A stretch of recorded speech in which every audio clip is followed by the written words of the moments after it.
말라기 3장 7절에서 12절까지의 말씀을 제가 봉독하겠습니다. 말라기 3장 7절에서 12절까지의 말씀입니다.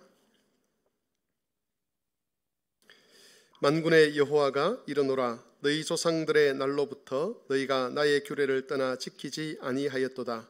그런즉 내게로 돌아오라. 그리하면 나도 너희에게로 돌아가리라 하였더니 너희가 이르기를 우리가 어떻게 하여야 돌아가리이까 하는도다. 사람이 어찌 하나님의 것을 도둑질하겠느냐? 그러나 너희는 나의 것을 도둑질하고도 말하기를 우리가 어떻게 주의 것을 도둑질하였나이까 하는도다. 이는 곧 11조와 봉헌물이라. 너희 곧 온 나라가 나의 것을 도둑질하였으므로 너희가 저주를 받았느니라. 만군의 여호와가 이르노라. 너희의 온전한 11조를 창고에 들여 나의 집에 양식이 있게 하고 그것으로 나를 시험하여 내가 하늘 문을 열고 너희에게 복을 쌓을 곳이 없도록 붙지 아니하나 보라. 만군의 여호와가 이르노라. 내가 너희를 위하여 메뚜기를 금하여 너희 토지 소산을 먹어 없애지 못하게 하며 너희 밭에 포도나무 열매가 기한 전에 떨어지지 않게 하리니 너희 땅이 아름다워짐으로 모든 이방인들이 너희를 복되다 하리라. 만군의 여호와의 말이니라. 아멘. 성경을 읽다 보면 반복적으로 등장하는 말들이 종종 있습니다. 그런 말들 중에 하나가 돌아오라고 하는 이런 말씀입니다. 이 말씀이 성경에서 반복적으로 나타난다는 것은 하나님의 백성이라고 하는 사람들이 자주 돌아와야 될 자리로 떠났다 하는 것을 의미합니다. 사람들은 일반적으로 하나님으로부터 도망치고 싶어하는 그런 본성을 가지고 있습니다. 하나님께서 은혜를 주셔도 그 은혜의 가치를 알지 못하고 할 수만 있으면 하나님의 간섭이 없는 자리로 가고 싶어하는 것이지요. 하나님께 가까이 나아간다는 것, 그건 사람들에게 아주 낯선 일입니다. 익숙하지 않는 일이죠. 오늘 교회에 처음 오신 분들이 계실 것인데 하나님을 사랑한다는 것, 하나님께 예배한다는 것, 이건 우리가 단순히 처음 해보는 일이 아니라 우리 본성이 하나님을 좋아하지 아니하고 하나님을 싫어하기 때문에 예배하는 자리로, 하나님께 가까이 가는 자리로 가려고 하지 않는다는 겁니다. 하나님은 이스라엘을 향해서 이런 인간의 본성을 거슬러서 하나님께로 돌아오라라고 말씀하고 있습니다. 오늘 본문 말씀에도 하나님께서 이스라엘을 향해서 내게로 돌아오라라고 말씀을 하셨습니다. 그런데 이 말씀은 그냥 툭 튀어나온 말씀은 아닙니다. 3장 1절에서 6절을 보시면 하나님은 이스라엘 백성들에게 약속을 주셨습니다. 언약의 사자가 와서 이스라엘을 연단하고 정결하게 하고, 그래서 하나님께서 받으실 만한 그런 온전한 봉헌물을 드리도록 하겠다, 거룩한 예물을 드릴 수 있도록 하겠다, 또는 너희의 예배가 온전하도록 하겠다라고 약속을 하셨습니다. 그 약속을 하시고 난 다음에 하나님께서 내가 이런 은혜를 너희들에게 베풀 것인데 그 은혜의 자리로 너희가 돌아오라라고 말씀을 해 주신 것입니다. 무작정 내가 여기 있으니 오라가 아니라 돌아왔을 때 얻게 될 복에 대해서 말씀을 하셨습니다. 너희가 돌아오면 이러이러한 은혜를 누릴 것이다 라는 약속의 말씀을 주셨다는 것이지요. 그리고 또한 반대로 만일 그들이 돌아오기를 거절하면 받게 될 그 엄중한 심판에 대해서도 경고를 하셨습니다. 만일 너희가 돌아오지 않는다면, 계속해서 그 악을 고집하고 그 죄악된 자리를 고집한다면 너희에게 이런 저주가 임할 것이다 라고 말씀을 하셨습니다. 그러고 난 다음에 너희는 내게로 돌아오라 라고 말씀을 해 주신 것이죠. 그런데 이 하나님의 돌아오라는 이 말씀에는 어울리지 않는 두 가지 마음이 있습니다. 첫 번째는 강청함입니다. 간절함이죠. 하나님께서 이스라엘 백성들에 대한 간절함이 있습니다. 제발 좀 돌아와라. 자녀들이 말을 안 듣고 계속해서 어긋난 짓을 할 때에 한두 번, 두세 번 이렇게 말을 하다가 나중에는 정말 마음이 안타까울 때 부모들이 내뱉는 말들이 이런 거지 않습니까? 제발 좀 이렇게 했으면 좋겠다. 거기에 담겨있는 그 부모들의 안타까움, 그 이상의 하나님의 안타까움이 너희는 돌아오라라고 하는 여기에 담겨 있는 것이죠. 하나님은 이스라엘 백성들이 하나님 말씀을 듣지 아니하고 계속해서 하나님을 떠나가려고만 하는 그런 상황을 보시고 그 안타까움, 그 간절함을 담아서 이스라엘 백성들을 향해서 돌아오라라고 말씀을 하셨습니다. 또 하나의 마음은 엄중함입니다. 이 엄중함은 어쩌면 간절함이라는 것과는 어울리지 않는 그런 마음일 수 있습니다. 그렇지만 여러분, 하나님께서는 여기에서 지금 마지막 호소를 하고 있는 것이지요. 만일 이 말씀마저, 이 돌아오라고 하는 이 말씀마저 너희가 거절한다면 5절에 경고한 대로 그들은 언약의 사자가 준비한 그 심판을 피하지 못할 것입니다. 하나님께서 말씀하신 그 위협이 말로만 그치는 것이 아니라 그 위협 속에 담겨있는 그 모든 저주가 그들의 현실이 되어서 그들에게 커다란 고통을 가져다 줄 것이라고 마지막 경고를 하는 것이지요. 그래서 이 돌아오라는 이 말씀에는 하나님의 그 엄중한 마음이 담겨 있는 겁니다. 어쩌면 여러분 중에 지금 하나님으로부터 이와 같은 말씀을 듣고 있는 분이 있을지도 모르겠습니다. 불평하는 것, 영적으로 게으르고 나태한 것, 직분을 아무렇게나 생각하고 소홀히 하는 것, 정당하지 않는 고집을 피우는 것, 또 하나님께서 분명히 그건 죄악이라고 말씀하심에도 불구하고 그것을 쉽게 버리지 못하는 것, 습관적인 죄악을 해결하지 못하는 이런 상황에 여러분이 놓여 있는지도 모르겠습니다. 어떤 것이든 이걸 계속하는 것은 하나님의 뜻이 아니라는 것을 알고 있음에도 불구하고 거기서 돌아서려고 하지 않는 그런 상태에 있는 분이 있을 수도 있겠죠. 그러나 여러분, 돌아서야 하고 중단해야 될 일이 있을 때에 하나님은 다양한 경로를 통해서 우리에게 말씀하시는데 말씀하실 때마다 두 가지 마음을 담아서 말씀을 하십니다. 하나는 간절함이고요, 하나는 엄중함입니다. 그 하나님 말씀에 담긴 안타까움과 엄중함을 우리는 잊지 말아야 합니다. 진지하게 하나님의 말씀을 듣고 그 말씀을 마음에 새겨서 정말 온 힘을 다해서, 온 의지를 다해서 하나님이 돌아오라고 하는 그 자리로 돌아가야만 하는 것이죠. 만일 우리가 계속해서 고집을 피운다면, 계속해서 죄를 끝까지 그 태도를 지키려고 한다면 그것은 스스로를 파멸로 몰아넣는 일이 될 것입니다.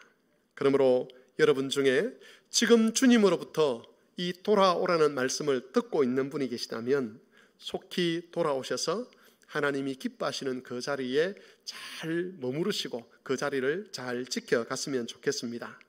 오늘은 돌아오라는 이 말씀을 가지고 두 가지 주제로 하나님의 뜻을 살펴보려고 합니다. 첫 번째는 돌아갈 길을 알지 못하는 이스라엘 백성에 관한 것이고, 두 번째는 하나님께서 알려주시는 돌아갈 수 있는 길에 대한 말씀입니다. 먼저 돌아갈 길을 알지 못하는 이스라엘 백성들에 대해서 살펴보도록 하겠습니다. 하나님께서 이스라엘 백성들을 향해서 내게로 돌아오라라고 말씀하실 때에 이스라엘 백성들이 어떻게 대답했는지가 7절 하반절에 기록되어 있습니다. 이스라엘 백성들은 이렇게 하나님께 대답합니다. 우리가 어떻게 하여야 돌아가리이까? 문자적으로만 읽으면 이스라엘 백성이 지금 하나님께로 돌아가려고 하는구나 라고 그렇게 읽을 수가 있는데, 전체 맥락을 보면 전혀 그런 의미가 아님을 알 수가 있습니다. 하나님, 제가 돌아가고 싶은데 돌아갈 길을 잘 모르겠습니다. 그러니 돌아갈 길을 알려주십시오라고 하는 그런 의미로 지금 대답을 하고 있는 게 아니라는 거지요. 이스라엘은 자기들에 대한 하나님의 평가를 부정하려고 하고 있습니다. 하나님은 이스라엘 백성들에게 너희는 지금 돌아와야 된다라고 말씀하시는데 이스라엘 백성들은 이렇게 말하는 거죠. 하나님, 도대체 우리가 뭘 그렇게 잘못했기에 선지자들마다, 하나님이 보내신 종들마다 우리에게 돌아오라고 말씀하시는 겁니까? 우리가 도대체 뭘 잘못했습니까? 뭘 그렇게 죽을 죄를 지었습니까? 라고 지금 하나님께 대들고 있는 것이고 하나님께 비아냥거리고 있는 겁니다. 여러분, 하나님이 보실 때에 이스라엘 백성들은 영적으로 아주 오염되어 있었습니다. 더럽혀져 있었습니다. 심지어 그들이 드리는 제물을 거절하실 만큼 이스라엘 백성들은 타락해져 있었습니다. 그들이 머물러 있어야 될 그 자리를 떠나도 한참 떠나서 전혀 하나님 백성이라고 말할 수 없는 그런 지경에까지 이르게 된 것이지요. 그런데도 이스라엘 백성들은 자기들의 악함을 책망하는 그 하나님의 말씀을 들으려고 하지 않았습니다. 이스라엘 백성들의 이런 반응은 그 자체로서 그들이 얼마나 경건해서 멀어져 있는가를 증명하는 일이기도 했습니다. 여러분, 경건한 사람들의 특징 중에 하나는 자기를 살필 수 있는 안목을 가지고 있다는 겁니다. 언젠가도 말씀을 드렸지만 죄를 많이 짓는다고 해서 자기가 죄인인 것을 깨달을 수 있는 것은 아닙니다. 죄를 깨닫게 하는 힘은 경건입니다. 다른 말로 하면 하나님의 은혜의 열매가 있어야, 그 은혜가 있어야 자기가 죄인이라는 것을 깨닫게 되고, 자기가 행하는 것이 나쁜 일이다, 악한 일이다, 하나님 앞에서 참 책망받을 일이라는 것을 비로소 안다는 것이지요. 사람들은 일반적으로 죄를 많이 짓는 사람을 죄인이라 그럽니다. 죄를 짓는 양이 얼마나 되느냐를 가지고 죄인의 등급을 나누려고 하죠. 그 등급을 나누고 싶은 이유는 뭐냐면, 나는 그래도 괜찮은 사람이라는 그런 평가를, 그런 주장을 하고 싶기 때문에 그렇습니다. 등급 나누기를 통해서 저 사람은 나쁜 사람, 저 사람은 악한 사람, 나는 선한 사람, 그런 식으로 구도를 나누고 싶은 본성이 우리에게 있다는 것이지요. 이것은 경건에서 멀어져 있는 사람들이 보이는 가장 보편적인 그런 태도입니다.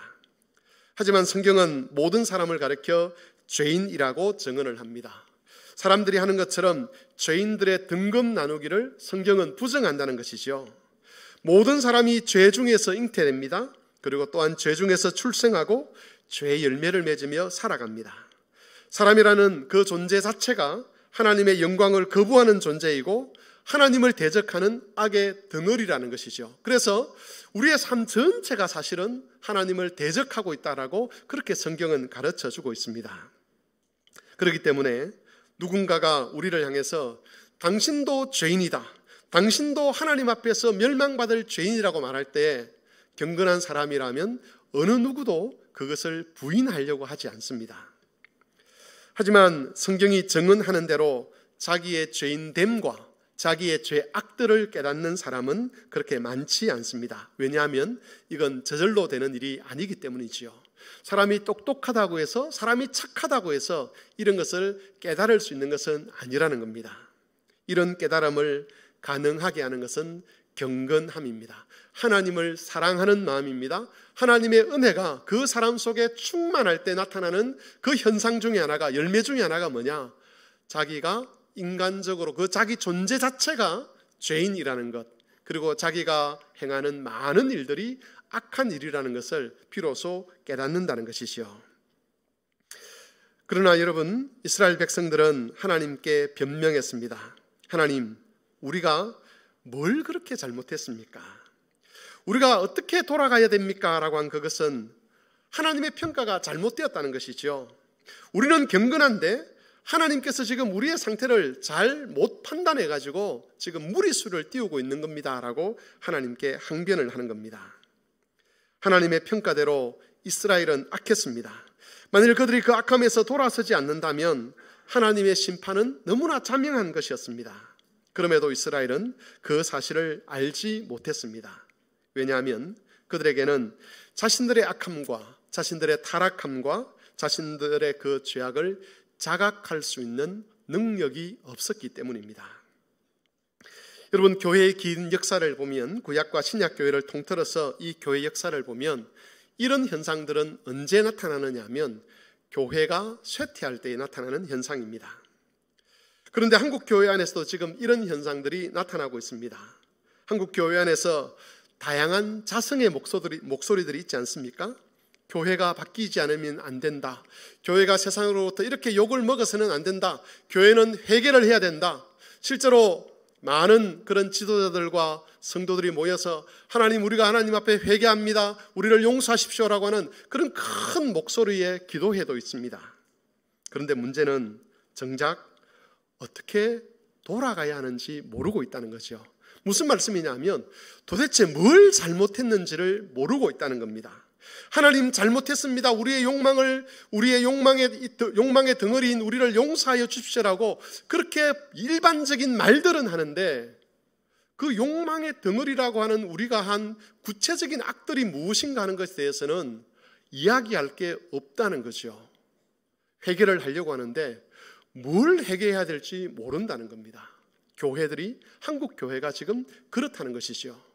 여러분들이 혹시 기회가 있으면 새로운 시대를 준비하기 위한 그런 기도의 모임 같은 곳에 한번 참여를 해보십시오. 혹 그런 동영상을 볼 수 있으면 그런 동영상을 한번 관찰해 보십시오.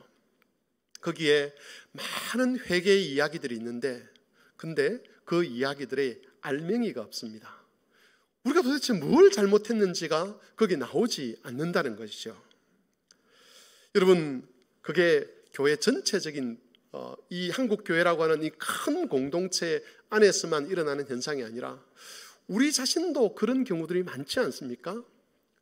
목사가 또는 어떤 목사의 설교를 통해서 또 어떤 성경 공부를 통해서 사람이 죄인이구나, 회개를 해야 되는 거구나 라고 해서 나도 하나님 앞에 한번 회개를 해야 되겠다라고 자리를 잡았는데 내가 뭘 잘못했지? 라는 생각이 들 때가 많지 않습니까? 회개를 하고 싶은데 내가 다른 사람보다 뭘 그렇게 잘못했기 때문에 이렇게 깊이 회개를 해야 될까? 생각해 보면 회개할 거리가 별로 없다는 것을 알게 됩니다. 여러분, 이것은 우리가 지금 경건의 능력을 잃어버렸다는 증거입니다. 우리가 하나님 앞에서 정말 경건하다면 경건의 믿음의 그 경건한 선배들이 보였던 것처럼 하나님 앞에 엎드릴 때마다 우리가 죄인인 것을 우리가 통감을 하게 될 겁니다. 제가 말씀을 드렸죠.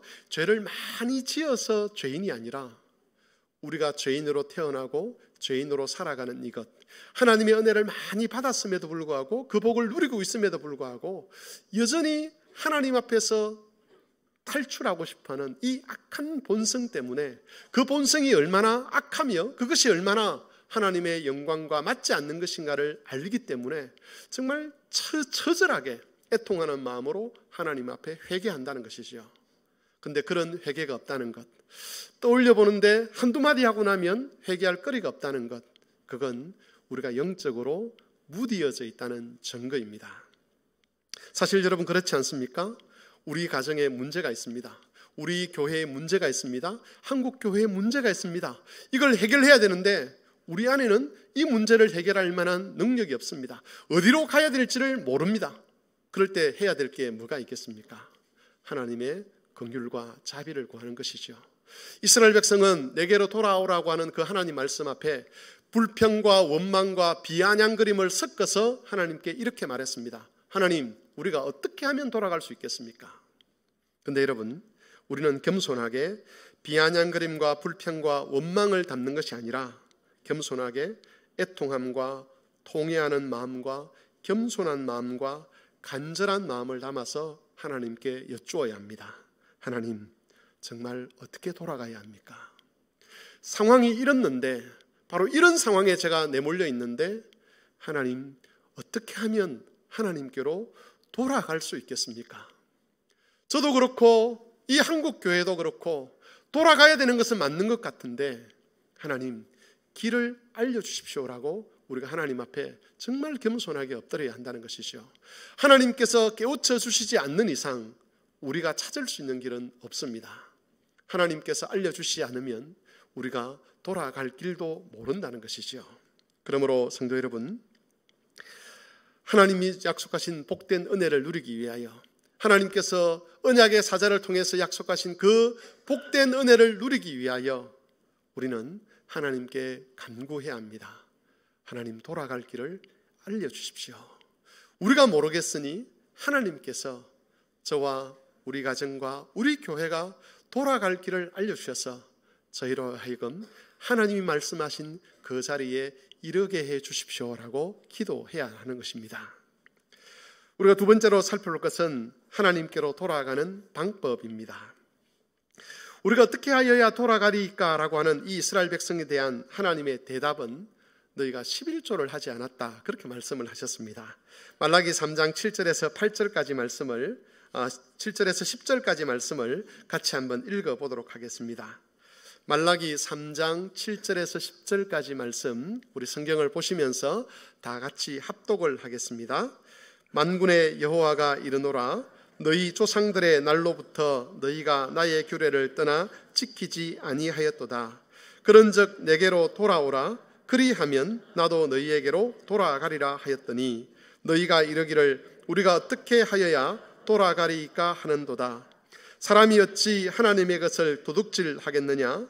그러나 너희는 나의 것을 도둑질하고도 말하기를 우리가 어떻게 주의 것을 도둑질하였나이까 하는도다. 이는 곧 11조와 봉헌물이라. 너희 곧 온 나라가 나의 것을 도둑질하였으므로 너희가 저주를 받았느니라. 만군의 여호와가 이르노라. 너희의 온전한 11조를 창고에 들여 나의 집에 양식이 있게 하고 그것으로 나를 시험하여 내가 하늘 문을 열고 너희에게 복을 쌓을 곳이 없도록 붙지 아니하나 보라. 여러분, 11조와 관련된 다른 사항들은 제가 다음 주에 설교를 하겠습니다. 어쨌든 여기서 여러분, 하나님의 대답은 온전한 11조를 통하여 하나님의 집에 양식이 있게 하는 것, 그게 하나님께로 돌아가는 것이다 라고 말씀을 하고 있습니다. 여기서 이제 우리가 던지는 질문이 있죠. 왜 많고 많은 것들 중에 하필 11조일까 하는 그런 질문이 생깁니다. 잘 아시겠지만 11조는 하나님께서 주신 소득의 10분의 1을 하나님께 드리는 헌금입니다. 이 11조는 크게 두 가지 의미가 있습니다. 첫 번째는 모든 것을 하나님이 주셨다고 고백하는 것이지요. 우리가 11조 헌금을 한다는 것은 내게 있는 모든 것이 하나님의 것입니다 라고 하는 고백을 담아 거기에 헌금을 드리는 겁니다. 하나님이 모든 것을 주셨다는 고백의 뜻에서 그 10분의 1을 하나님께 드리는데, 그 10분의 1이라고 하는 것은 단순히 10분의 1이 아니라 나의 전부를 거기에 담는 것이지요. 내게 있는 것이 다 내 것이 아니고 하나님의 것임을 인정하는 것, 그게 바로 11조 헌금을 드릴 때에 우리가 하는 고백입니다. 두 번째는 나의 소득에 다른 사람을 위한 몫이 포함되어 있다는 고백입니다. 신명기 14장 28절 29절 말씀을 우리 화면을 통해서 같이 한번 읽도록 하겠습니다. 다 같이 읽겠습니다. 매 3년 끝에 그해 소산의 10분의 1을 다 내어 내 성읍에 저축하여 너희 중에 분깃이나 기업이 없는 레위인과 내 성중에 거류하는 객과 및 과와 과부들이 와서 먹고 배부르게 하라. 그리하면 내 하나님 여호와께서 내 손으로 하는 범사에 내게 복을 주시리라. 여기서는 여러분 11조 중에서 매 3년마다 드리는 11조에 대해서 다루고 있습니다. 그런데 원칙은 똑같습니다. 백성들이 드린 11조를 어떻게 사용해야 되는가 하는 원칙이 있다는 것이죠. 11조 헌금을 사용해야 될 첫 번째 대상은 제사장들을 포함한 레위인들이었습니다.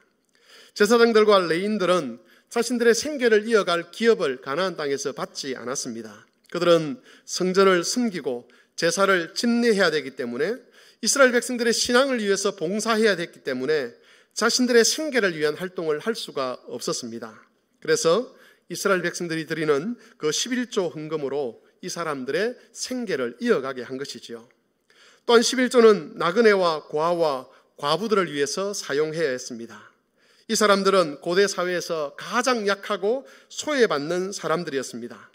하나님이 가나안 땅을 그들에게 약속의 땅으로, 하나님의 언약의 복을 누리는 땅으로 주셨지만, 이 고아와 과부와 객들은 그 약속의 땅에서 땅이 없었기 때문에, 자신들의 기업이 없었기 때문에 하나님이 주시는 일반적인 그 은혜, 언약의 복을 누리지 못했습니다. 그래서 하나님께서 이스라엘 백성들에게 그들을 보살피라고 하신 것이죠. 하나님께서 그들로 하여금 하나님의 땅에서 안식하도록 하는 방법이 뭐냐? 바로 11조 헌금을 통해서 배부르게 먹고 마시게 함으로 그들도 하나님의 안식에 참여하게 한 겁니다.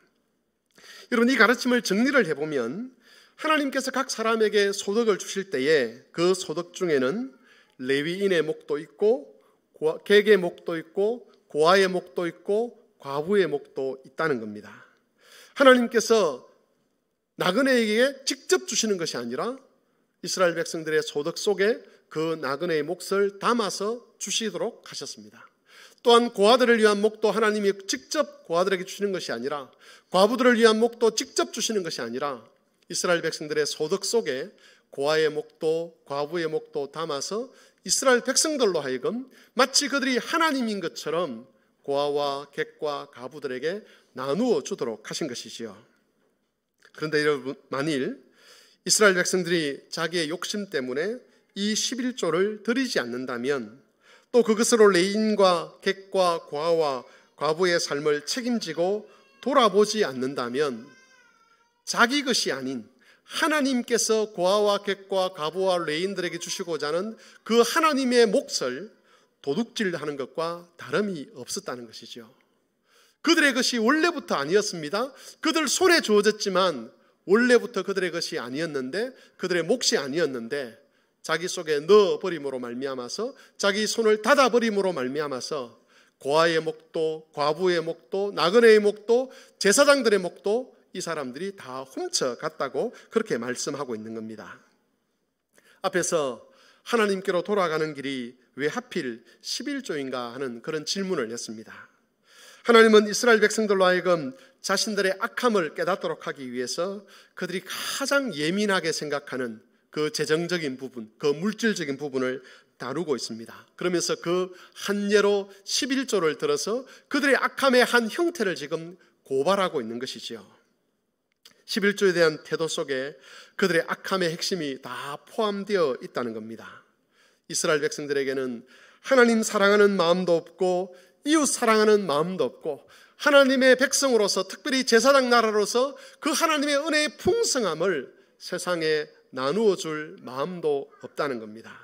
그냥 없는 정도가 아니라 하나님이 레인과 객과 고아와 과부를 위하여 준비하신 그것까지도 도둑질하는 그런 악을 행하고 있다라고 하나님께서 이스라엘을 고발하셨습니다. 사실 성도 여러분, 이런 것들은 사회적으로 본다면 죄라고 할 수가 없습니다. 내가 벌어서 내가 먹겠다는데 사회적으로 누가 그것은 악이다, 그것은 죄다 그렇게 말을 할 수가 있겠습니까? 사회법으로 본다면 전혀 문제가 안 되고 죄가 안 되는 것이죠. 이스라엘을 둘러싸고 있던 그 이방 나라에서는 이런 법 자체가 없습니다. 자기가 번 것은 자기 겁니다. 심지어 힘이 있다면 그 힘을 통해서 다른 사람의 것을 빼앗아와도 그게 죄가 되지 않는 그런 정글의 법칙이 지배하는 곳이 바로 세상이었습니다. 그래서 세상의 기준과 세상의 관점으로 본다면 이스라엘 백성들은 죄인이 아니었다는 것이지요. 아마도 이스라엘 백성들은 이런 인식을 가지고 하나님께 대들었을 겁니다. 하나님, 우리가 도대체 뭘 잘못했습니까? 우리가 도대체 어떤 악을 행했기에 하나님 이렇게까지 우리를 책망하십니까? 그러면서 대충 적당히 11조하고 적당히 예배에 참석하고 적당한 선에서, 다시 말해서 체면을 구기지 않는 그 정도 선에서 종교 생활을 이어갔을 겁니다. 여러분, 우리 중에도, 아니 여기 계신 거의 대부분의 사람들이 사회적이고 법률적인 것을 기준으로 삼는다면 회개할 필요가 없으신 분들일 겁니다. 좀 세상적인 표현을 하면 여기 있는 대부분의 분들은 세상 법 없어도 잘 살아가실 수 있는 그런 분들일 겁니다. 만일 우리가 세상의 것을 기준으로 삼는다면 내게로 돌아오라고 하는 이 하나님 말씀을 이해할 수가 없는 것이지요. 그러나 여러분, 하나님이 주신 계명과 그 계명 속에 담겨 있는 하나님의 뜻과, 그리고 무엇보다도 하나님께서 자기 백성들의 마음에 주신 그 선한 양심을 우리의 생각과 삶의 기준으로 삼는다면 우리는 비로소 돌아가야 될 길이 어딘지를 알게 되는 것이죠. 믿지 않는 사람들, 내 주변에 있는 사람들과 똑같은 생각을 가지고 했을 때는 돌아갈 길이 보이지 않습니다. 아니, 돌아갈 필요가 없습니다. 그런데 다시 말씀을 드립니다. 하나님의 계명과 그 계명을 주신 하나님의 의도, 뜻과, 그리고 우리 마음에 주신 하나님의 선한 양심, 이 성령의 욕망, 성령의 소욕, 이 성령의 소원을 기준으로 삼는다면 지금 우리가 얼마만큼 멀리 와 있는지, 그리고 어디로 돌아가야 하는지를 알게 된다는 겁니다. 이처럼 성도 여러분, 여호와께 돌아가는 첫걸음은 우리 삶의 기준을 다르게 정하는 겁니다. 하나님께서 지금 이스라엘 백성들에게 말씀하시는 것은 세상의 법률을 가지고, 세상의 기준을 가지고 너희가 잘못했다 그렇게 말씀하는 것이 아니지요. 율법의 한 내용을 가지고 이스라엘 백성을 향하여 제시하는 겁니다. 너희가 온전한 11조를 하지 않았다. 너희가 이 11조를 하지 않는 것은 하나님을 사랑하지 않는 것이고 이웃을 사랑하지 않는 것이고 하나님의 언약 백성으로서, 제사장 나라로서 거룩한 백성으로 사명을 감당할 마음이 없는 것이다 라고 책망하고 있는 겁니다. 여러분, 이방화된 기준을 버리고 하나님의 말씀과 뜻과 선한 양심을 다시 우리의 기준으로 삼아야만 합니다. 그것을 근거로 우리의 삶을 헤아릴 때 비로소 우리는 돌아갈 길을 찾게 될 것이고, 그리하여서 하나님의 심판대 앞으로 치달아가는 그 악인들의 행렬에서 벗어나서 구원의 은혜를 누리고 하나님 나라를 선취하는 복된 자리로 돌아올 수가 있게 되는 겁니다. 그러므로 사랑하는 교우 여러분, 이 세상 기준 그것을 가지고 사람들의 눈치를 보면서 적당한 수준에서 순종하는 척하고, 적당한 수준에서 헌금하는 척하고, 적당한 수준에서 예배하는 척하며, 적당한 수준에서 헌신하는 척하는 그런 어리석은 삶은 버리시기를 바랍니다. 사람은 속을 수 있지만 하나님은 속지 않으십니다. 사람은 만홀히 여김을 당할 수 있지만 하나님은 절대 만홀히 여김을 당하지 않습니다. 하나님은 온전함을 원하십니다. 특별히 모든 것이 하나님의 것임을 인정하고 내 것 아닌 것, 특별히 가난한 자들의 것, 소외된 자들의 몫을 인정하고 즐거운 마음으로 그들을 위하여 헌금하실 수 있기를 바랍니다. 말씀을 정리하겠습니다. 우리가 여호와께로 돌아가기 위해서는 은혜가 필요합니다. 제가 이렇게 설교해도 하나님께서 은혜를 주시지 않으면 이 설교는 한쪽 귀로 왔다가 다른 한쪽 귀로 흘러가게 될 겁니다. 밭에 씨 뿌리는 비유 속에서 마귀가 그 말씀을 빼앗아가는 그 길짝밭에 대한, 길가에 대한 그런 비유가 있지 않습니까? 하나님이 은혜를 주시지 않으면 말씀이 뿌리를 내리기도 전에 마귀가 그 말씀을 우리 마음에서 빼앗아 갈 겁니다. 그러면 아무리 말씀을 들어도 우리는 절대로 하나님께로 돌아갈 수가 없습니다. 그러므로 하나님께서 은혜 주시기를, 하나님께서 말씀을 깨닫게 하시고 그 말씀이 뿌리를 내려서 하나님께로 돌아갈 길이 무엇인지 알게 해달라고 간구해야 됩니다. 하나님이 은혜를 주시면 우리의 삶의 기준이 달라지게 될 겁니다. 지금까지 이방인들의 그 기준, 그것을 가지고 생각하던 그 생각의 방식이 달라지게 되고 하나님의 계명과 하나님의 뜻과 그리고 우리 선한 양심을 알게 되고 그것이 기준이 되어서 돌아갈 길을 찾게 된다는 것이지요. 하나님의 은혜를 갈구하고 그 은혜 속에서 이 길을 찾아서 복된 자리로 나아가는 그런 모든 마산 성막교회 교우들이 되시기를 바랍니다. 주님의 말씀을 생각하며 기도하겠습니다. 하나님께서 내게로 돌아오라 라고 하실 때 그건